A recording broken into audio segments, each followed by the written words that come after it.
नमस्कार दोस्तों, मैं रितेश सिंह कौशिक एक बार फिर से आप सभी का स्वागत करता हूं आपके अपने चैनल करते हैं कुछ बात में। दोस्तों, आज जिस मुद्दे पर मैं बात करने जा रहा हूं, इस मुद्दे पर मैं कुछ दिन पहले ही बात करना चाहता था, लेकिन थोड़ी व्यस्तता की वजह से और भी कुछ चीज़ों पर वीडियो बनाना था तो थोड़ा रह गया था। लेकिन 3-4 दिन पहले का एक वाक़या देखकर अब तो मुझे लगा कि इस पर वीडियो बनाना ही पड़ेगा। सब काम एक तरफ रख के इस पे ही पहले वर्क करना पड़ेगा। तो दोस्तों, आज मैं जिस मुद्दे पर बात करने जा रहा हूँ वह है महाराष्ट्र, और महाराष्ट्र में राज ठाकरे। राज ठाकरे का नाम तो आपने सुना ही होगा। आजकल तो ढोल बजा बजा के राज ठाकरे का नाम बताया जा रहा है, महाराष्ट्र का चेहरा बताया जा रहा है राज ठाकरे को। ये वही राज ठाकरे हैं जिनको एक सीट निकालने में, अपनी एक सीट, अपने एक बेटे की सीट निकालने में इनकी जद्दोजहद हो जाती है। और इनका कोई नेता अगर कोई सीट निकालता है ना, तो वो अपने दम पर निकालता है। इनके महाराष्ट्र नवनिर्माण सेना के दम पर नहीं निकालता, उसकी खुद की एक छवि होती है, वो छवि पर वो अपनी सीट निकालते हैं। तो एक एक सीट को तरसने वाला इंसान अपने आप को महाराष्ट्र का चेहरा बताता है।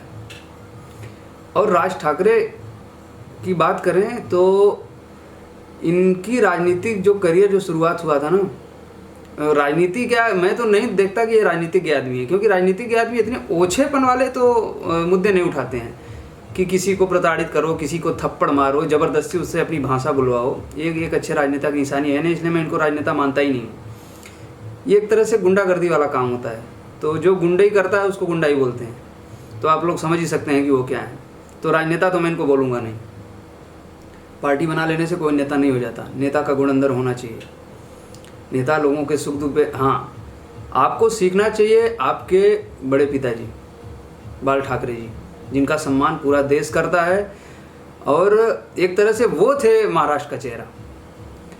कुछ उनकी बातें लोग बोलने वाले तो बोलते ही हैं कि इन्होंने भी ये किया वो किया, कुछ चीज़ें उन्होंने भी की थी। आप सबको पता ही है कि साउथ इंडियन के लिए जो आंदोलन हुआ था उसमें उनकी भागीदारी लोग बहुत बोलते हैं, लेकिन वो ज़मीन से जुड़े नेता थे।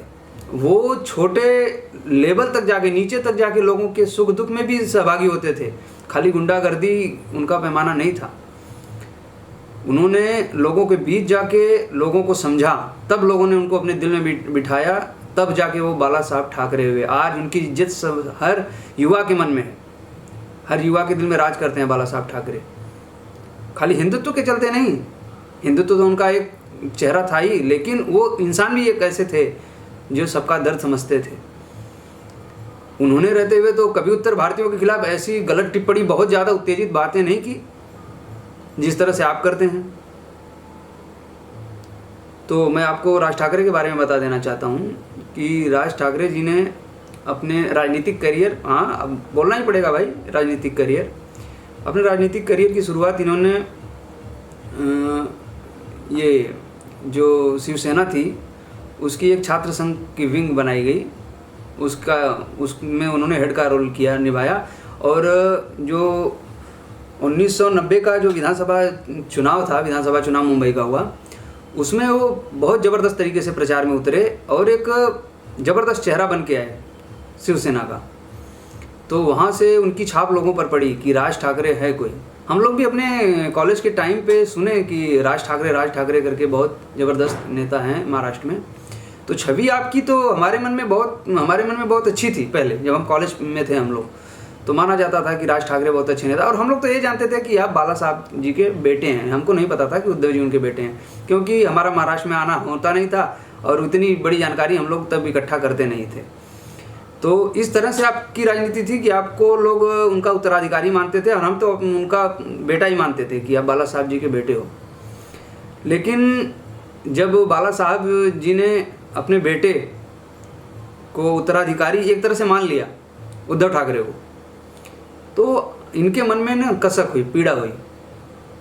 तो इन्होंने शिवसेना छोड़ दी और इन्होंने 27 नवंबर 2005 को शिवसेना से इस्तीफा दे दिया।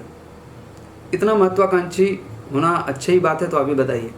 अब इनकी महत्वाकांक्षा आप देखिएगा कि इनको पद से प्रेम है, इनको लोगों के सुख दुख से प्रेम नहीं है। नेता सुख दुख सब कुछ देखते हैं, इनको अपने पद से प्रेम है।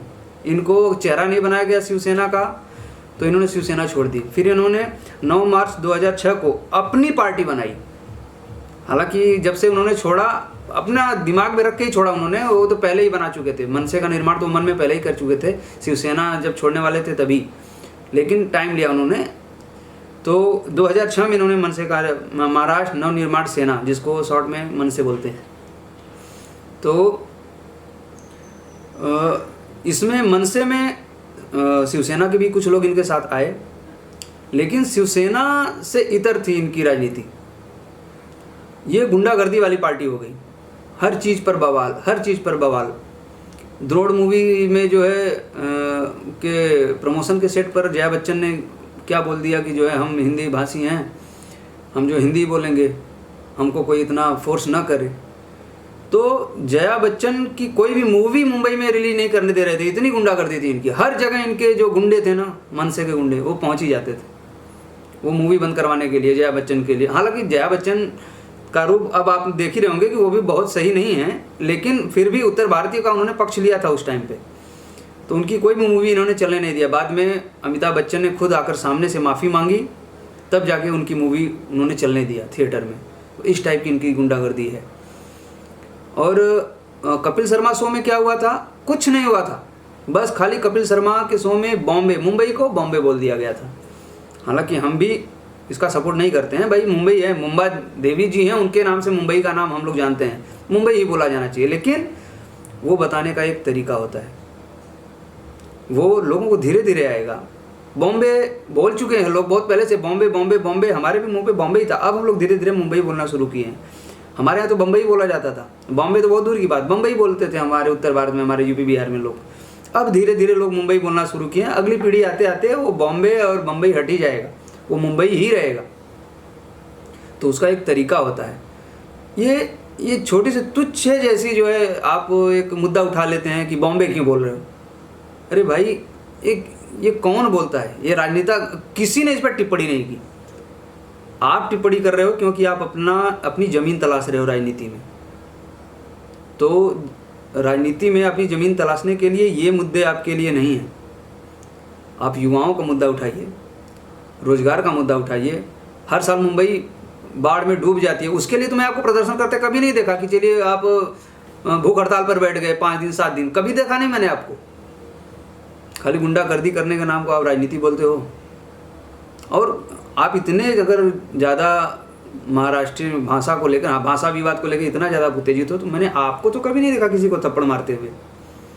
हमारे जो मराठी भाई हैं, जो आपके कार्यकर्ता हैं, बस उनको आप बता देते हो कि जाके थप्पड़ मारो। आप मार के दिखाओ ना, अपने आप अच्छे बनते हो और दूसरों को आगे करके आप जो है मनसे का नाम आगे कर रहे हो। खाली अपनी पार्टी को, ना आपके बेटे ने किसी को थप्पड़ मारा है ना आपने थप्पड़ मारा है, खाली आपके कार्यकर्ता मारते हैं। वो क्यों मारें? केवल इसलिए कि भाषा विवाद के नाम पे आपने बांट दिया, इसके लिए मारें? तो मैं तो अपने भाइयों को भी, मराठी भाइयों को भी बोलना चाहता हूं कि ये राजनेताओं के चक्कर में मत पड़िए, आपसी भाईचारा सौहार्द बना के रखिए आप लोग। ये नेता जो है ना, ये सब बांट देंगे आपको क्षेत्र में, भाषा में, इसमें, इस विवाद में ना आइए आप लोग। तो इनका राजनीतिक करियर तो समझ, देखिए मुझे तो लगता है कि ये डूब ही गए हैं, तभी इन्होंने उद्धव ठाकरे से फिर से हाथ मिलाया। अभी डूबती नैया में एक और नाव डूबती आ गई। अभी मुझे लगता है ये दोनों लोग जाएंगे। तो बाला साहब ठाकरे जी भी ऊपर से देख रहे होंगे, तो बोले होंगे कि क्या बना के भेजा था इन लोगों को और क्या कर दिया इन लोगों ने। तो ये मुद्दा जो था, ये थोड़ा विस्तृत मुद्दा होगा। मैं तो बस आप लोगों को ये बोलना चाह रहा था, कि बताना चाह रहा था कि इस पे अभी हम और वीडियो बनाएंगे, विस्तृत बनाएंगे। और ये वीडियो में तो मैंने बस झलक दी आप लोगों की कि इन्होंने शुरुआत कहाँ से की, और एक कार्टूनिस्ट का रोल निभा रहे थे पार्टी में। एक उनको ना, जैसे बाला साहब ठाकरे जी की छवि उनको दिखाना था कि मैं ही बाला साहब हूँ, आगे मैं ही बाला साहब हूँ, मेरा ही रिस्पेक्ट करो। जैसे और वो पत्रिका में कार्टून छापते थे, उसी तरह इन्होंने भी शुरुआत की। लेकिन बाला साहब होने के लिए बाला साहब का दिल भी रखना पड़ेगा राज साहब जी। मन में कुछ और दिल में कुछ और रख के चलेंगे तो आज की जनता सब समझती है। आज की जनता बेवकूफ़ नहीं है। तो दोस्तों, इसी बात के साथ मैं आज की वार्ता को यहीं पे समाप्त करता हूँ, लेकिन आप लोगों को मैं बताना चाहता हूँ, इस पर मैं विस्तृत चर्चा करूँगा इस पर, और वो वीडियो ज़रूर देखिएगा आप लोग। तो मिलते हैं अगले वीडियो में, तब तक के लिए नमस्कार।